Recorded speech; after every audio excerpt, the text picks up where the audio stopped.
Hey ILSSO travelers, we're coming to you today from the National FFA Center.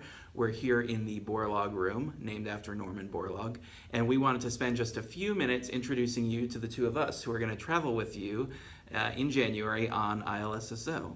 I'm Shane Jakes. I'm the education specialist for the program. Grew up in Rhode Island, where I was a state officer, went to school in upstate New York, and for the last 10 years have lived here in Indianapolis, just a few miles down the road from the National FFA Center. I'm Eric Nelson. I'm the program manager for the ILSSO program. I'm originally a state officer from New Jersey. I actually went on the ILSSO program with Shane when I was a state officer. So if you want to know, if you want to know how old he is, just go look up when I was a state officer, and that'll help.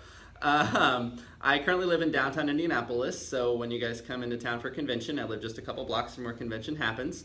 At National FFA as a program manager for ILSSO, I'm mainly responsible for keeping students safe, getting you to South Africa, well-being, all those types of things, so good luck. Beyond that, with state officer programs as a program manager, I do a lot of logistical work, budget management, supplies, different things like that, as well as sponsor engagement. Beyond state officer programs, I work in the convention arena at National Convention, supporting the national officers on stage and helping convention run smoothly.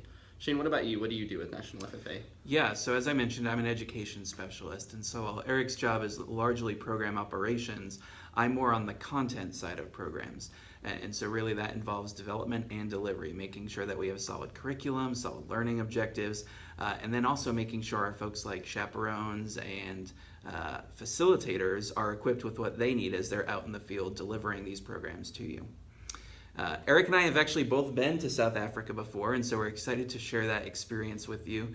However, we asked you this week to talk a little bit about what you think South Africa might be like. It's a little unfair for us to talk about that. So Eric, I guess I would ask you, you know what South Africa is like now, but last year, your first trip to the country, what did you imagine it would be like before you landed? I had nearly no clue what to expect because it had been glorified so much by everyone that I knew that went on the program about how amazing it was, and I never really could totally understand. In my mind, I pictured this safari, and there would just be wild animals everywhere and giraffes walking down the street, and when I got there, I realized it was not like that whatsoever. I mean, it has those aspects, but you'll see when you arrive that your expectations can probably never measure up to what you'll actually discover. Yeah, absolutely. I had kind of the similar thought my very first time arriving in South Africa as our plane was getting ready to land. I was really hoping I was going to see an elephant from the plane.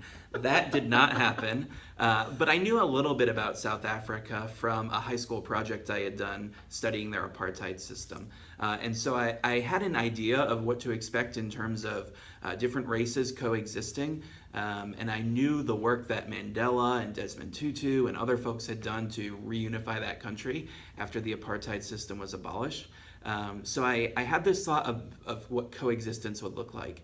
And I'll leave it a mystery up until you arrive in January to really learn if my thought was accurate or maybe just a little bit off. So with that, we are excited to travel with you in January. We're excited to see what you're doing in this online coursework. What else are we excited for? I'm excited to see you pay your bills and actually get there to show up. Yeah! So with that, on that positive note, we'll go ahead and wrap this up. We also look forward to seeing your introduction videos here on Litmos in the next couple of weeks. So go ahead and get those posted, and we'll be in touch soon. Take care.